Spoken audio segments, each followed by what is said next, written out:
A gente teve recentemente a ação da Lava Jato, que pela primeira vez encarcerou e colocou na cadeia e criminalizou, eventualmente, poderosos, ricos, políticos, empresários corruptos. A gente teve agora, nessa decisão do STF, a queda da prisão em segunda instância, que foi o principal instrumento para tal, e a personificação de Lula como símbolo de impunidade, ou seja, da pessoa que tem dinheiro para postergar o julgamento ad nauseam. Eu queria saber o que a senhora acha em relação à Lava Jato, a queda da prisão da segunda instância e a identificação que a senhora tem ou não em relação ao Lula hoje.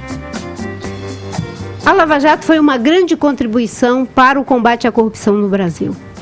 E ela precisa de correções em relação aos erros que possivelmente foram praticados, e a Justiça dispõe dos mecanismos internos de controle para fazer isso.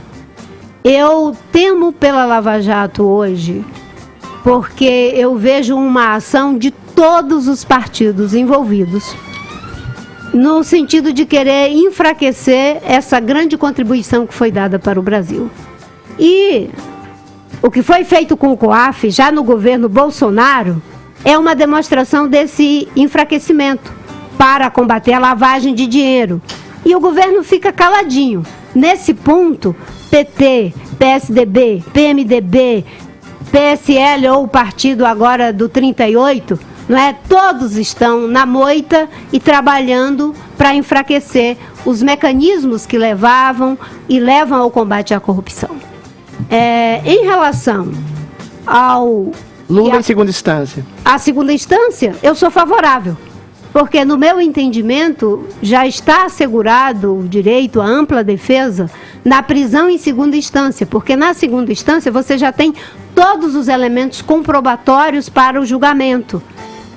Recorrer à última instância é algo que só é possível para quem tem dinheiro, uma bancada poderosa de advogado, como Lula. Isso é possível tanto para os que têm poder político, como o Lula e o filho do Bolsonaro, sim, e quanto para os grandes empresários. Sim. Uma pessoa de origem humilde nunca vai conseguir percorrer todas essas instâncias. Mas se não fosse assegurado até lá todos os elementos comprobatórios, aí sim nós estaríamos prejudicando o direito à ampla defesa. E a identificação com o Lula, ministra?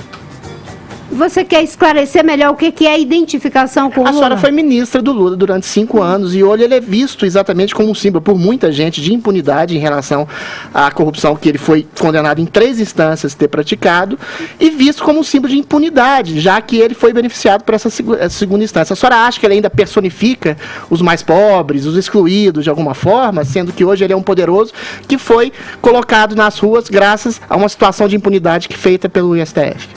Quando eu saí do PT, em 2009, eu saí já por entender que estava havendo um desvio daqueles princípios originários com os quais eu me identificava. E isso é marcante na minha trajetória. Eu enfrentei campanhas contra os candidatos do PT em 2010. Ainda foi uma campanha que eu considero razoavelmente republicana.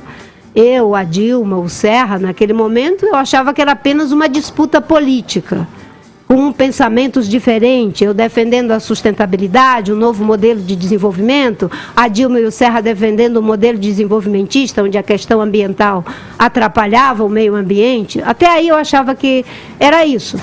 Em 2014, a eleição foi uma fraude, e uma fraude em função do dinheiro da corrupção do PT, da corrupção do PSDB, da corrupção do PMDB, da corrupção dos que roubaram os fundos de pensão, a Petrobras, Belo Monte, a Caixa Econômica, o Banco do Brasil. Não foram eleições democráticas. Eu não tenho nenhum tipo de identidade com qualquer tipo de erro. Eu não faço política como os fundamentalistas que defendem Lula ou Bolsonaro. O Lula foi um erro? Em qualquer que seja a circunstância. Mas o Lula foi um erro? E o que confirma o que a senhora está dizendo foi posteriormente o chamado, que ficou conhecido como estelionato eleitoral, né? Marina, o Lula foi um erro? fique tranquilo, porque eu vou responder. Tá bom. Tá? Fica calmo. Eu preciso girar, ele monopoliza, viu, É porque Marina? ele distorce o assunto. Não, ele levantou uma questão Tá igualmente certo. relevante. Claro, com certeza. Se você analisa a história de um ponto de vista niilista, Sim. né, você vê que tudo é um erro. Eu costumo fazer essa avaliação numa outra perspectiva. Que é o seguinte, eu acho que o Partido dos Trabalhadores e o presidente Lula, até um determinado ponto, deram uma grande contribuição, sobretudo na questão social, de promover cidadania política para segmentos que nunca teriam nenhuma chance nos partidos tradicionais. Se perdeu na lógica do poder pelo poder. E esse momento tem data na historiografia brasileira, na cronologia brasileira.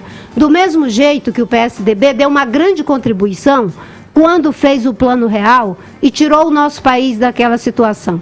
Agora, não é porque o Lula fez as coisas boas que fez que eu tenho que ser conivente com as coisas erradas que fez. Tenha salvo-conduto E pras muito coisas menos erradas. porque o PSDB deu uma contribuição com o Plano Real que eu vou ser conivente com as coisas do Plano Real. Marina, você vai ser candidata? Eu quero descobrir os bolsominions, qual é o grande mérito que eles têm para mostrar na história depois do governo do Bolsonaro, que defende AI-5 pela boca do seu ministro da Economia. Aliás, isso deve ser rechaçado, E do filho. né, do seu próprio filho. Defende que não vai mais criar 1 centímetro de terra indígena, diz com a sua própria boca que estimulou os incêndios e as queimadas, tem uma atitude de preconceito contra mulheres, contra negros, contra índios. Essas coisas eu não tenho nenhuma obrigação de ser conivente, nem com Lula, nem com o PSDB, nem com o PT. Agora, eu não sou do tipo que tem uma visão stalinista extrema ou de direita fascista que quer reescrever a história. Marina, você vai ser candidata em 2022? Olha, depois que eu tive 1%, né, eu me senti tranquila para não ficar respondendo essa pergunta. Quando eu tinha 22 milhões de votos, não responder parecia até uma irresponsabilidade, né? Mas agora eu estou tranquila, eu já contribuí 3 vezes como candidata à presidência da República, eu continuo tentando contribuir da melhor forma possível, fazendo debate. Hoje em dia eu me dedico à agenda ambiental de manhã, de tarde e de noite. Porque são tantas atrocidades que esse governo tem feito, né, que alguém tem que se dedicar. Porque... Marina, essas críticas que você faz agora, muito claras ao espectro da esquerda, permitiriam que você, numa eventualidade, pudesse se unir a essa frente que se ensaia formar para a próxima eleição? Como seria uma oposição de esquerda ao que se porque... estabelece hoje?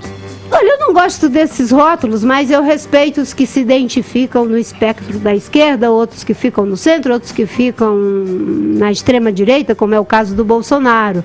Na democracia, a gente tem que respeitar as posições políticas, desde que, na democracia, você não queira sabotar a democracia. Não é? Porque você usar a democracia para chegar ao poder e usar o poder para acabar com a democracia, isso é inadmissível. Sim. Que é o que o Bolsonaro fez. Numa ditadura, ele tem que compreender que jamais um capitão poderia se candidatar a presidente da República. Qual medida ditatorial que ele fez até o momento, Marina? Eu estou dizendo que eles estão defendendo o grupo político dele, coisas que sabotam a democracia.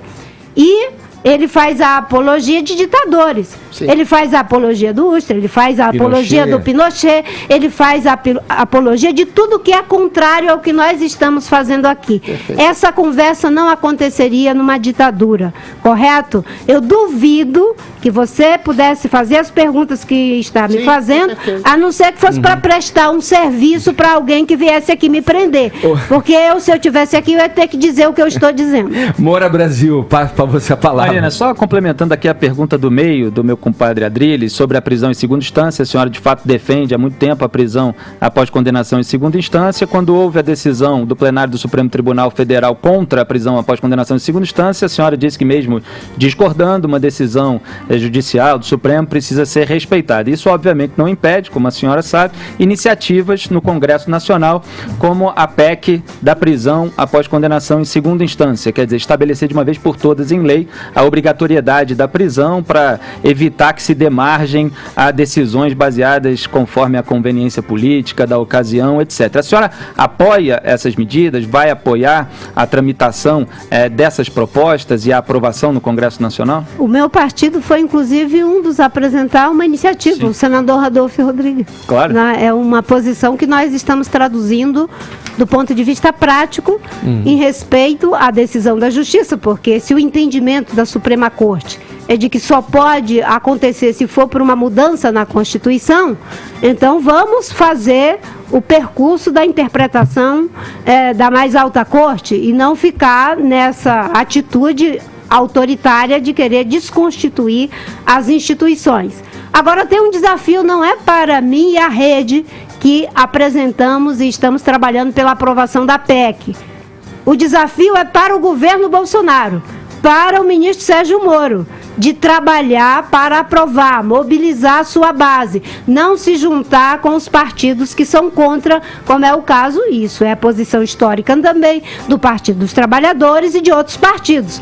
Eu gostaria de ver o presidente Bolsonaro se empenhando para aprovar a prisão em segunda instância. É claro que o Executivo não vai interferir no Congresso, que é soberano, mas ele tem uma base política.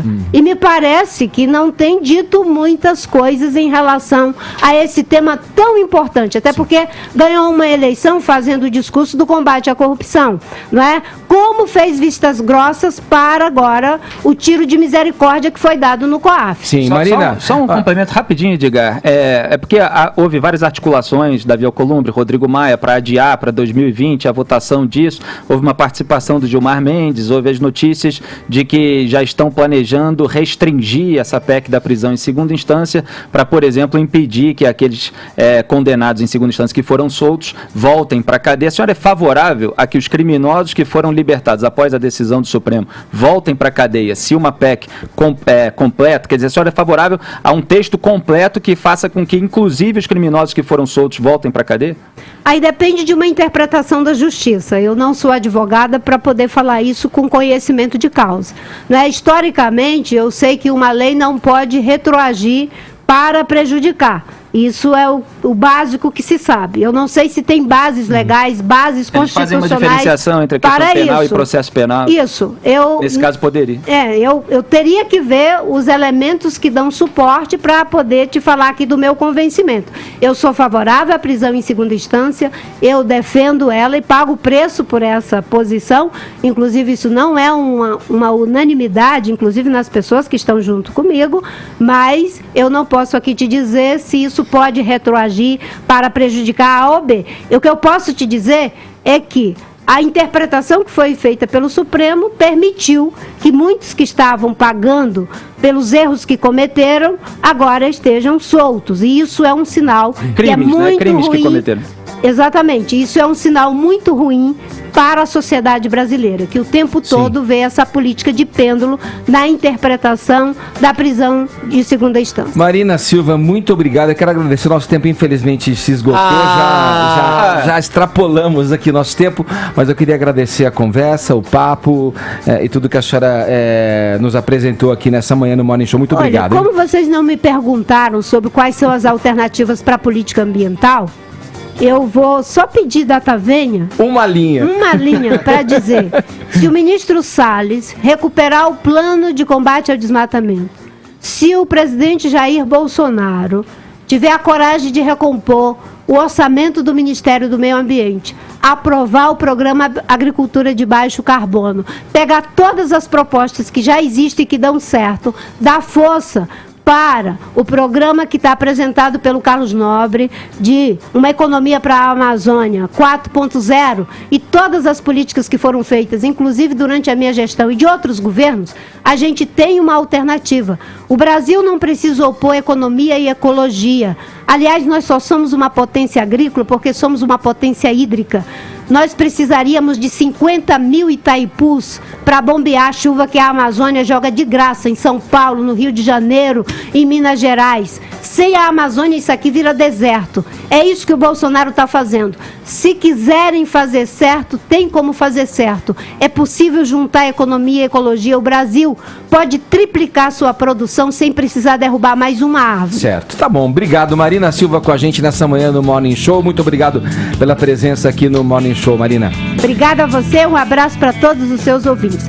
E já vou me autoconvidar. Se quiser discutir sobre propostas, saídas, alternativas, que não sejam só as críticas, estou aqui. Mais presente que nunca.